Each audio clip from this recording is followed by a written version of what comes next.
the phantom public. The public does not have ideas on all these subjects on which they're polled. It's a small microcosm of things. It's not the whole caboodle. Yeah, they don't. They're delighted to be told something else if it's persuasively articulated. In other words, high entropy politicians would do better.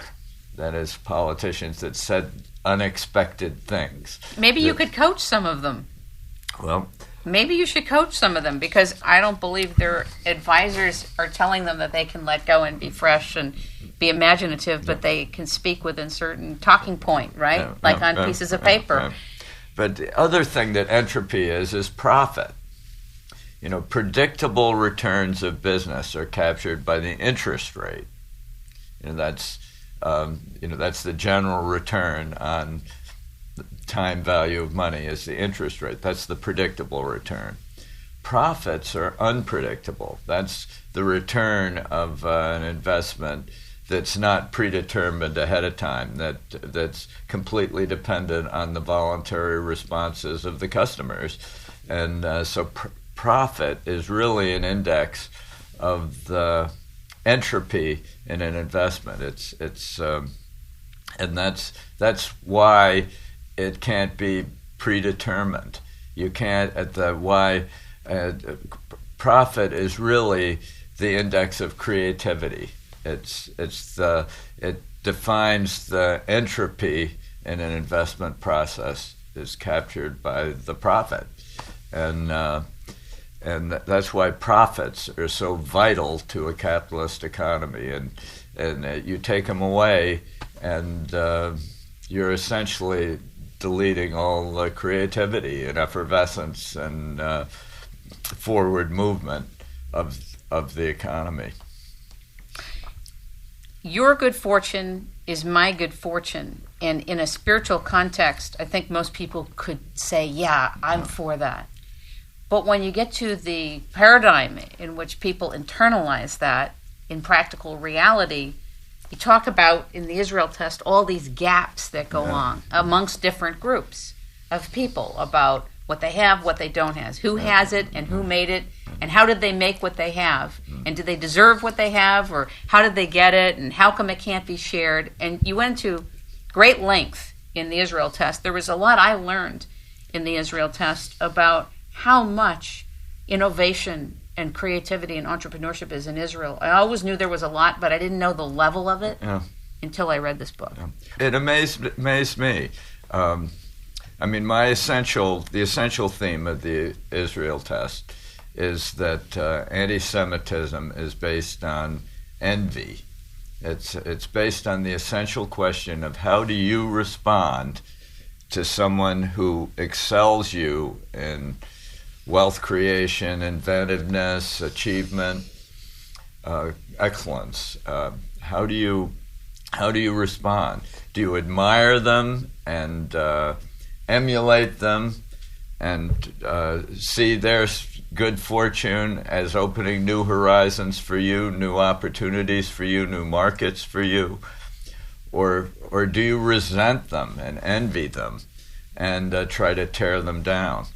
And this is really the Israel test, as I say, in the global economy. Some people resent Israel because of its incredible productivity and inventiveness, and there's a global movement to delegitimize Israel, as if this nation, which is the most creative nation per capita on the face of the earth, one of the best nations by all measures on the face of the earth, is somehow being delegitimized and attacked by a global movement, not on the basis of anything it does wrong. It's merely responds to attacks from outside on it. It tries to defend itself, but it's hated for what its virtues, and it seems to me that this epitomizes the general resistance to capitalism in many parts of the world. It's the opposition to capitalism is based on envy. The golden rule of capitalism is that the good fortune of others is also your own. And this has been true for the Palestinian Arabs, as I show in the book. Between 1967 and 1990, when Israelis ruled the West Bank and Gaza, these territories were among the fastest growing economies in the face of the earth. Gaza, per capita incomes in Gaza rose 20-fold. The 250,000 Jewish settlers in the West Bank and Gaza attracted some 2 million Arab settlers. It wasn't that the Jewish settlers displaced anyone. The good fortune of the Jewish settlers was the double good fortune of the 2 million Arab settlers that moved in to join them. And the Arab population tripled, their per capita incomes tripled, their educational levels soared, their health and opportunities expanded. Some 260 new towns were established, thousands of factories, and the life expectancy of the Palestinian Arabs between 1987 and 1990 rose from around 40 years to around 70 years. This was a golden age for the Palestinian Arabs. During this period, their economy actually grew faster than Israel proper, which was still bogged down in socialism. That it was sort of the Wild West of Israel, and it was an incredibly creative entrepreneurial arena. And what happened? You know, everybody imagines that there's something going wrong.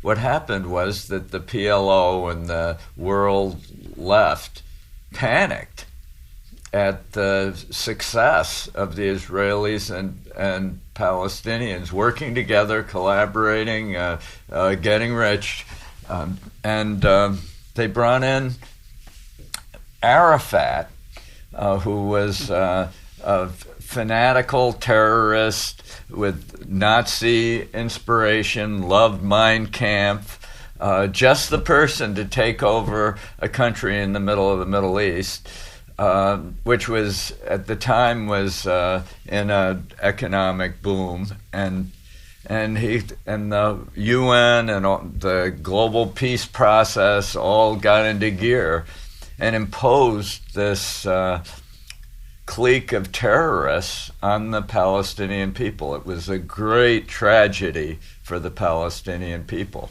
and it was unnecessary, and it has that tragic mistake has afflicted the world ever since, and I worry they want to do it again. They keep wanting to give, that what has to happen for a land for peace deal. A land for peace deal. Here, Israel has less land than any other New country, Jersey, right? Yeah, less land than New Jersey, like the size of New Jersey, and they keep. It's just an attack on Israel. It has nothing to do with any justice or helping the Palestinians. It's a response to envy and hatred of this incredibly productive and creative country. Israel and the United States collaborate in all sorts of military projects, and that the overall American defense, ever since the Manhattan Project during the Second World War, which won the Second World War, has been based on Jewish science and technology. The Manhattan Project invented the atomic bomb before the Germans or any other country could acquire it. And as Winston Churchill said, without the atomic bomb, there wouldn't be a single free man standing in Europe. And